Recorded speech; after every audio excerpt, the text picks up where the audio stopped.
بسم اللہ الرحمن الرحیم۔ السلام علیکم ورحمۃ اللہ وبرکاتہ۔ اہلا و سہلا اقرا معہد الحافظات بشاور شارع ورسن جماعت نحمد مضمون المنحف سبق نمبر 16۔ گزشتہ دو اسباق میں منصوبات کی پہلی قسم مفعول بہ کی تعریف اور وہ مواقع جہاں مفعول بہ کے فعل کو کسی قرینے کی وجہ سے حذف کیا جاتا ہے اور اس طرح منادہ کے اعراب کے بارے میں پڑھ لیا تھا۔ آج کے درس میں منصوبات کی دوسری قسم مفعول مطلق کے بارے میں پڑھیں گے۔ تو کتاب کی طرف دیکھیں، فصل نمبر 13 منصوبات۔ دوسری قسم مفعول مطلق وہ مصدر ہے جو فعل کے بعد واقع ہو اور وہ مصدر اسی فعل کا ہو، جیسے ضربن ہے ضربت ضربن میں نے مارنا، اور قیامن ہے قمت قیامن میں۔ مفعول مطلق کا فعل کسی قرینے کی وجہ سے حذف کر دیا جاتا ہے، جیسے آنے والے کو کہا جائے خیر مقدمن، یعنی قدمت قدومن آپ آئے، خیر مقدمن اچھا آنا۔ تو منصوبات کی دوسری قسم مفعول مطلق۔ مفعول مطلق وہ مصدر ہے جو فعل کے بعد واقع ہو اور وہ فعل اسی مصدر کا ہو، یعنی مفعول مطلق وہ مصدر ہے جو اپنے ماقبل فعل کے ہم معنی ہو، جیسے ضربت ضربن۔ یہاں پر ہمارے پاس ضربن مصدر ہے، اپنے ماقبل فعل کے ہم معنی دونوں کا ایک ہی مادہ ہے۔ ضربن مصدر مفعول مطلق، اس سے پہلے ضربت فعل، یہ مصدر اس فعل کے ہم معنی، ضربت کا معنی بھی مارنا ہے اور ضربن کا معنی بھی مارنا ہے، دونوں کا مادہ بھی ایک ہے ضغاط ربا، اور ضربت کا معنی بھی ضغاط ربا اور ضربن کا مادہ بھی ضغاط ربا ہی ہے۔ تو یہ ضربت ضربن میں ضربت فعل تو ضمیر فاعل اور ضربن مفعول مطلق، کیونکہ مصدر ہے، یہ مصدر سے پہلے فعل واقع ہے اور یہ فعل اسی مصدر کے معنی میں ہے، یعنی یہ مصدر اسی فعل کے معنی میں ہے، لہٰذا اس مصدر کو ہم مفعول مطلق کہیں گے۔ اور اسی طرح قمت قیامن میں قیامن، قمت قیامن، قیامن مصدر ہے اور اس مصدر سے پہلے قمت فعل واقع ہے اور قیامن مصدر اسی قمت فعل کے ہم معنی ہے۔ قمت کا معنی بھی قیام اور کھڑا ہونا اور قیامن کا معنی بھی قیام یعنی کھڑا ہونا ہے، کیونکہ دونوں کے حروف اصلیہ بھی ایک ہی ہے، لہٰذا قیامن یہاں پر قمت کے لیے مفعول مطلق واقع ہوگا۔ ہر ایسا مصدر جو کہ اپنے ماقبل فعل کے ہم معنی ہو تو وہ ترکیب میں مفعول مطلق واقع ہوگا۔ پھر مفعول مطلق کا فعل کسی قرینے کی وجہ سے حذف بھی کر دیا جاتا ہے، یعنی کسی مناسبت کی وجہ سے کبھی کبھار مفعول مطلق کے فعل کو حذف کیا جاتا ہے، جیسے اس شخص کو جو کہ سفر سے آئے، آپ کہیں اسے خیر مقدمن، یعنی یہ اصل میں تھا قدمت قدومن خیر مقدمن۔ قدمت فعل کو یہاں پر حذف کر دیا گیا مخاطب کے حال کی مناسبت کی وجہ سے، کیونکہ اس کا آنے والا حال دلالت کرتا ہے کہ یہاں وہ فعل محذوف ہے اور وہ اس کے آنے پر دلالت کرتا ہے۔ تو پھر پہلے قدمت کو حذف کر دیا، پھر قدومن کو بھی حذف کر دیا اور اس کے لیے خیر مقدمن، چونکہ قدومن کے لیے صفت ہے، اسی کے ہم معنی صفت کو یہاں پر لے کر آئے، تو قدمت قدومن خیر مقدمن سے یہ خیر مقدمن بن گیا، یعنی کوئی بھی شخص سفر سے آئے اسے خیر مقدمن کہے، یعنی آپ کا آنا اچھا ہو، تو یہ اصل میں تھا قدمت قدومن خیر مقدمن۔ قدمت کو بھی حذف کر دیا، قدومن کو بھی حذف کر دیا، کیونکہ آنے کی حالت اس بات پر دلالت کری کہ وہ سفر ہی سے آیا یا کسی جگہ سے آیا ہے، لہٰذا یہاں پر فعل کا حذف کرنا درست ہے۔ منصوبات کی تیسری قسم مفعول لہ وہ اسم ہے جس کے سبب سے فعل واقع ہوا ہے، جیسے قمت اکرامن لزید، میں کھڑا ہوا زید کے اکرام کے لیے، وضربتہ تأدیباً، اور میں نے مارا اس کو ادب سکھانے کے لیے۔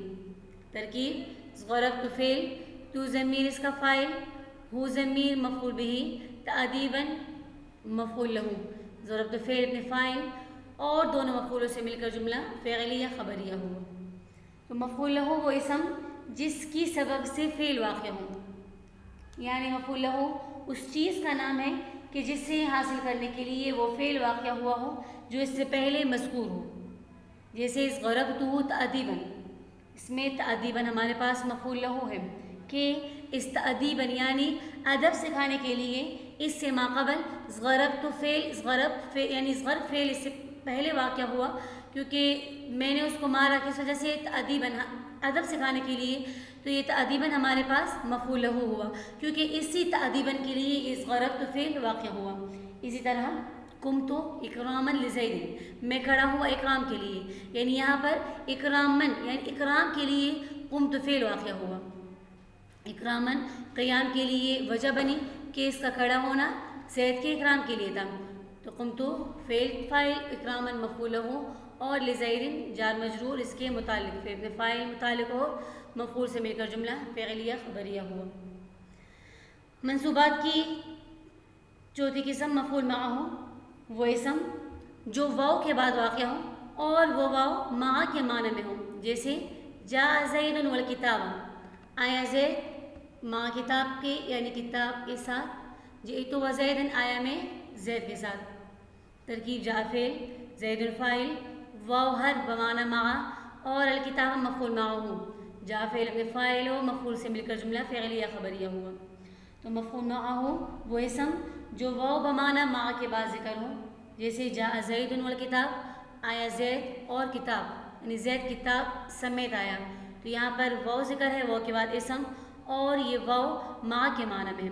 اس طرح جئت و زیدن میں بھی واو مع کے معنی میں اور زیدن اس کے بعد مفعول معہ واقع ہے. جئت و زیدن کی ترکیب بھی اسی طرح، جئت فعل فاعل واو بمعنی مع زیدن مفعول معہ، فعل اپنے فاعل اور مفعول معہ سے مل کر جملہ فعلیہ خبریہ ہوا. منصوبات کی پانچویں قسم مفعول فیہ، وہ زمان یا مکان جس میں فعل واقع ہوا ہو اور اس کو ظرف بھی کہتے ہیں. یعنی کسی زمانے یا مکان میں کوئی فعل واقع ہو تو اسے ہم مفعول فیہ کہیں گے اور اس کو ظرف بھی کہا جاتا ہے. جس طرح ظرف میں برتن میں کوئی چیز رکھی جاتی ہے تو گویا یہ جگہ یا مکان یہ بھی اس فعل کے لیے ظرف کے ہی قائم مقام ہے، اس لیے اس کو ظرف بھی کہتے ہیں. پھر ظرف کی دو قسمیں ہیں، ظرف زمان اور ظرف مکان. پھر ظرف زمان جس میں وقت کے معنی ہو، اس کی دو قسمیں ہیں، نمبر ایک مبہم، نمبر دو محدود. یعنی ظرف زمان ظرف مکان ان دونوں کی دو قسمیں، مبہم محدود، ظرف زمان مبہم، ظرف زمان محدود، ظرف مکان مبہم اور ظرف مکان محدود. مبہم کسے کہتے ہیں؟ ظرف مبہم وہ ہے جس کی حد معین ہو، جیسے دہر زمانہ، حین مدت. اور ظرف محدود ہو جس کی حد معین ہو، جیسے یوم لیل شہر سنۃ، یوم دن، لیل رات، شہر مہینہ، سنۃ سال. تو دیکھیے ظرف مبہم میں دہر زمانے کی کوئی حد معین نہیں ہے، زمانہ کئی سارا بھی ہو سکتا ہے، تھوڑے سے وقت کو بھی ہم زمانہ کہہ سکتے ہیں. اور ظرف محدود ہو جس کی حد معین ہو، جیسے یومن، اب ایک مخصوص وقت کو یوم کہا جائے گا کہ صبح سے لے کر شام تک، اور لیل شام کے بعد سے لے کر صبح تک اس کو لیل کہا جائے گا. اس طرح شہر مہینہ، مہینہ یعنی یکم سے لے کر 30 یا 29 تک. اس طرح سال 365 دنوں کا. تو یہ ہمارے پاس ظرف محدود ہے، اس کی حد معین ہے. یہ دونوں اقسام ہیں ظرف زمان کی. پھر ظرف زمان مبہم کی مثال جیسے سمت دہرن، یہاں پر ظرف مبہم میں صرف ایک لفظ کو ذکر کیا ہے، آپ کلمہ، اور یہاں پر پورا جملہ. سمت دہرن، میں نے ایک زمانہ روزہ رکھا. تو سمت فعل فاعل، دہرن مفعول فیہ ہے. ظرف زمان مبہم ہے اور سمت کے لیے مفعول فیہ واقع ہوا کیونکہ سمت فعل اس دہرن میں واقع ہوا، روزہ رکھنا زمانے میں، لہٰذا دہرن ظرف مبہم اور ترکیب میں سمت کے لیے مفعول فیہ واقع ہوگا. زمان محدود کی مثال جیسے سافرت شہرن، میں نے ایک مہینہ سفر کیا. تو یہاں پر سافرت سفر کرنا مہینے میں واقع ہوا، تو شہرن سافرت فعل کے لیے مفعول فیہ واقع ہوگا، ظرف واقع ہوگا، اور ترکیب میں ہم اسے سافرت کے لیے مفعول فیہ بنائیں گے. ظرف زمان ظرف کی دوسری قسم چونکہ ظرف مکان تھی، تو یہاں پر اب ظرف مکان کے بارے میں کہ ظرف مکان اسے کہتے ہیں جس میں جگہ کا معنی ہو.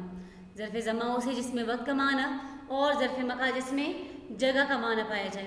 اس کی بھی ظرف زماں کی طرح دو اقسام، ظرف مکان مبہم اور ظرف زماں ظرف مکان محدود. مبہم وہی جس کی حد معین ہو اور یعنی جو جگہ معین، اور محدود جو کہ جس کی حد معین نہ ہو. محدود میں حد معین ہو اور مبہم میں حد معین نہ ہو. جیسے مکان مبہم کی مثال جلست خلفک وقمت امامک. اگر ہم اس کی الگ سے مثال لکھ لیں صرف ایک لفظ جس طرح کے ظرف مبہم اور محدود میں ہے تو مکان مبہم میں ہمارے پاس خلف اور امام ہے. اور اس کی پھر یہاں پر پوری مثال جلست خلفک، میں آپ کے پیچھے بیٹھا، وقمت امامک، اور میں آپ کے آگے کھڑا ہوا. تو جلست فعل کہاں پر واقع ہوا؟ خلفک، پیچھے واقع ہوا یعنی مخاطب کے پیچھے. اور قیام فعل امامک، مخاطب کے سامنے واقع ہوا، لہٰذا خلفک جلست کے لیے مفعول فیہ واقع ہوگا، ظرف مکان مفعول فیہ، اور امامک قمت کے لیے مفعول فیہ واقع ہوگا. یہ مکان مبہم کی مثال، کیونکہ خلف اور امام کی کوئی حد معین نہیں. ضمیر کے آخری حصے تک مراد لیا جا سکتا ہے کہ میں کہوں کہ جلست خلفک، میں آپ کے پیچھے بیٹھی ہوں، تو پیچھے بیٹھنے میں کئی ساری جگہ آ سکتی ہے کہ میں آپ کے بالکل متصل بیٹھی یا کئی دور بیٹھ گئی. اور اس طرح قمت امامک، میں آپ کے آگے کھڑی ہوئی. تو اس میں بھی امام میں کئی زیادہ جگہ آ سکتی ہیں، تھوڑی سی بھی اور زیادہ کی کوئی حد متعین نہیں.